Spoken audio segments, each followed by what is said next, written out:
বিনিয়োগকারী বন্ধুরা আসসালামু আলাইকুম। আশা করি আপনারা ভালো আছেন। আজকে আমি আপনাদের সাথে ফিন্যান্সের কয়েকটি শেয়ারের আপডেট দেওয়ার চেষ্টা করব। আমি আসলে ফিন্যান্সের বেশি শেয়ারের অ্যানালিসিস দিই নাই, 5-6টা শেয়ারের অ্যানালিসিস দিছি। তার মধ্যে এখন যেটা দিব সেটা হচ্ছে ডিবিএইচ, ডেল্টা ব্রেক হাউজিং। তো ডেল্টা ব্রেক হাউজিংয়ের অ্যানালিসিস আমি কয়েকদিন আগে দিছি, তবুও আজকে দেখলাম যে দু একজনের রিকোয়েস্ট করতেছে এটার জন্য। আসলে এই ধরনের রিকোয়েস্ট করার প্রয়োজন হয় না। এটা তো অ্যানালিসিসে দেয়া আছে এবং সেটা ভ্যালিড আছে। ভ্যালিড থাকা অবস্থায় না চাওয়াটাই উচিত। যদি অ্যানালিসিস না বুঝেন ভিন্ন কথা, অ্যানালিসিস না বুঝলে অন্য কথা। আপনারা আমার অ্যানালিসিস বুঝেন কি না বা আমার অ্যানালিসিস বুঝতে অসুবিধা হয় কি না আপনারা জানাবেন, আমাকে মেসেঞ্জারে জানাবেন। তাহলে আমি হয়তো অন্যভাবে দেখানোর চেষ্টা করব। কিন্তু আমার অ্যানালিসিসে তো ইন্ডিকেটর অসিলেটর লাগবে, এই জন্য আমি ইচিমোকো নিলাম। আর আপনারা কমেন্ট করবেন, যদি অ্যানালিসিস আপনারা বুঝেন তাহলেও কমেন্ট করবেন, না বুঝলেও জানাবেন। আমি হয়তো তাহলে সিস্টেম চেঞ্জ করব। কিন্তু আমি এই স্টাইলে অ্যানালিসিস না দিলে সঠিক রেজাল্টটা আসাটা কঠিন। এটা হচ্ছে মূল কারণ। তো ডিবিএসের জন্য রিকোয়েস্টও ছিল, তো আজকে ডিবিএসের আপডেটটা দিচ্ছি আর কি। আসলে ডিবিএসের আপডেট দেওয়ার কিছু নাই, ডিবিএস ওকে আছে। ডিবিএস এই জায়গায় কিছুটা স্লো, এবং এই যে ডিবিএস খুব জোরে উঠে আসতেছে না, এটা কারণ ডিবিএসের একটা লিমিটেশনস আছে। যে লিমিটেশনসটা দেখে আমি এটার অ্যানালিসিস দিছি, এবং যে লিমিটেশনসটা ডিবিএস এখনও ওভারকাম করে নাই। এই ওভারকাম করার জন্য ডিবিএস এভাবে স্লো হয়ে আগাচ্ছে। আপনারা একটা জিনিস খেয়াল করেন, কত দিনে ডিবিএস, এই যে দেখেন 37 থেকে ধরলাম 41 গেছে কত দিনে, প্রায় 1 মাসের বেশি। তো এগুলো হয়তো আপনাদের ধৈর্যচ্যুতি ঘটাচ্ছে, কিন্তু এটা সম্পূর্ণরূপে টেকনিক্যাল বেসিসে, টেকনিক্যাল পজিশন থেকে, টেকনিক্যাল নেসেসিটি থেকে, টেকনিক্যাল মেজারমেন্ট থেকে। আশা করি বুঝতে পারছেন এই টেকনিক্যাল মেজারমেন্ট কি এখন এগুলো আমি এখানে দেখাবো না, এগুলো এখানে দেখানো সম্ভব না। তবে মাঝে মাঝে আমি যেগুলো দেখাইছি ওগুলোর মধ্যে এইটার আনসারও আছে, এইটার কারণটাও আছে। সেটা হচ্ছে MACD related problem. MACD related প্রবলেমের কারণে এখনও ডিবিএইচ একটা বেসিক্যালি একটা চ্যানেল করে আছে। এই যে দেখেন ডিবিএইচ, এটা সম্পূর্ণটা আসলে একটা কারেকশান লেভেল বা সাইডওয়ে লেভেল, কিন্তু এটা সাইডওয়ে না, এটা আপ ট্রেন্ডে আছে, একটা চ্যানেল মেনটেন করে আসি বিশেষ। তবুও আসলে এটা একটা কারেকশান লেভেল। এখন ডিবিএস কি তার রেজিস্ট্যান্স ক্রস করছে, এক সেন্সে বলা যায় ক্রস করছে, এই যে উপরে উঠছিল আবার নেমে গেছে, আরেক সেন্সে বলা যায় এখনও করে নাই, এখানে একটা রেজিস্ট্যান্স আছে। আর এই যে চ্যানেলটা দেখতেছেন, এই যে স্লো আগাচ্ছে, এটা সম্পূর্ণ টেকনিক্যাল কারণে। আমি যে মাঝে মাঝে আপনাদেরকে বলি ওকে নাই, এখনও ওকে হয় নাই, সময় লাগবে, এই বিষয়গুলো হচ্ছে এই ধরনের কজ থেকে, এই বিষয়গুলো থেকে এই ধরনের মুভমেন্ট প্যাটার্ন তৈরি হয়। এটা আসলে সাইডওয়ের মতো, কিন্তু আপনারা বলবেন যে কই এটা সাইডওয়ে, আসলে সাইডওয়ে না, সাইডওয়ের মতো একটা চ্যানেল মেনটেন করে আগাচ্ছে to to cross the time limit, time correction শেষ করার জন্য, to end the time correction. এই জন্য এইভাবে ডিবিএস আছে। তো ডিবিএস উঠে আসবে, এই প্রবলেমটার সাথে নিয়ে এই প্রবলেমটাকে ওভারকাম করতেছে গ্র্যাজুয়ালি। এই জন্য এই চ্যানেলটা, আশা করি বুঝতে পেরেছেন। আর এই ধরনের চ্যানেল নিয়ে আমি আগেও আলোচনা করছি, আপনারা জানেন। সেই চ্যানেলের ব্যাখ্যাটাতে একই জিনিস, এটা আর অন্য কিছু না।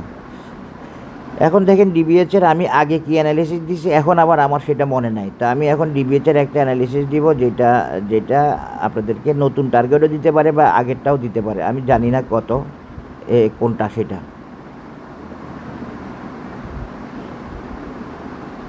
এই ডিবিএচের একটা রেজিস্ট্যান্স হচ্ছে এখানে, ডিবিএসের একটা রেজিস্ট্যান্স হলো এই ডিবিএস, এই চ্যানেলটা ব্রেক করলে ডিবিএস ওকে হয়ে যাবে। কোনটা? এইটা, এই রেজিস্ট্যান্সটা ব্রেক করলে ডিবিএস ফুললি ওকে হবে, ডিবিএস উঠে আসার মতো হয়ে যাবে, বা ডিবিএস টার্গেট ওরিয়েন্টেড হয়ে যাবে। তো ডিবিএসের টার্গেট কোনটা? ডিবিএসের টার্গেট দুইটা, এটাই মনে হয় দেখাইছি আগে। এখানে একটা রেজিস্ট্যান্স 56 টাকা বা 57 টাকাতে ডিবিএসের একটা রেজিস্ট্যান্স আছে বা টার্গেট আছে। ডিবিএস শেয়ারটা ভালো, যদিও আগের চেয়ে ইনকাম কমে গেছে। বাংলাদেশের ফিনান্সিয়াল সাইডে তো সব সেক্টরেই খারাপ অবস্থা, ব্যাংকিং সেক্টরে খারাপ অবস্থা, ফিনান্স সেক্টরে খারাপ অবস্থা, মোটামুটি খেয়ে ফেলছে অবস্থা আর কি। আর একটা রেজিস্ট্যান্স আসছে হলো 52, এখানে একটা রেজিস্ট্যান্স আছে, ধরতে পারেন। এটা ভাইটাল রেজিস্ট্যান্স না, ভাইটাল রেজিস্ট্যান্স হচ্ছে 56 বা 57 লেভেলটা। এরপরও আমি ডিবিএসে আরেকটা রেজিস্ট্যান্স দেখাই দিতে চাচ্ছি আপনাদেরকে, সেটা হচ্ছে 74। এটাও ডিবিএস একটা সময়ে যাওয়ার চেষ্টা করবে, যাবে আশা করি। এই বাজারের এই পজিটিভিটিতে, বাজারের এই মুভমেন্টে ভবিষ্যতে ডিবিএস 74ও যাবে। এ হলো আপডেট।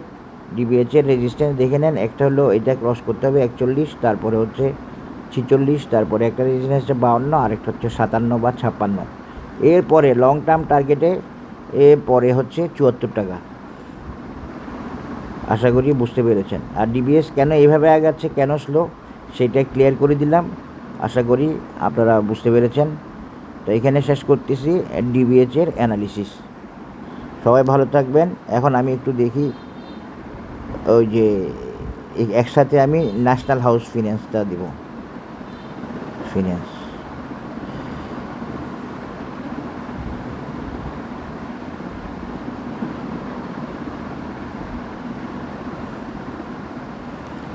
ওই তো ন্যাশনাল হাউস ফিন্যান্স তো দৌড়াচ্ছে অ্যানালিসিস দেওয়ার পর থেকে, আমি তো আর দেখা হয় নাই।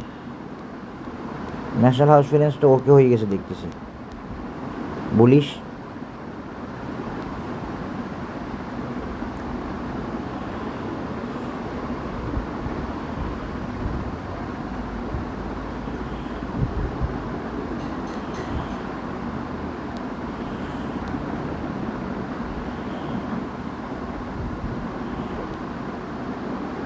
এই ন্যাশনাল হাউস ফিন্যান্স এবং এই যে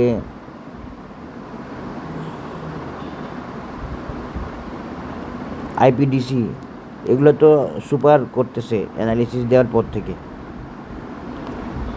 সেভাবেও চাইলে আমি অ্যানালিসিস দিতে পারি। অনেকের রিকোয়েস্টে কখনো কখনো আগে অ্যানালিসিস দেই, তখন দেখা যায় কি কাভার হয় না। এই যে ন্যাশনাল হাউস ফিন্যান্স তো বুলিশ এবং টার্গেট ওরিয়েন্টেডে চলে গেছে, কোনো অসুবিধা নাই দেখতেছি আমি। One day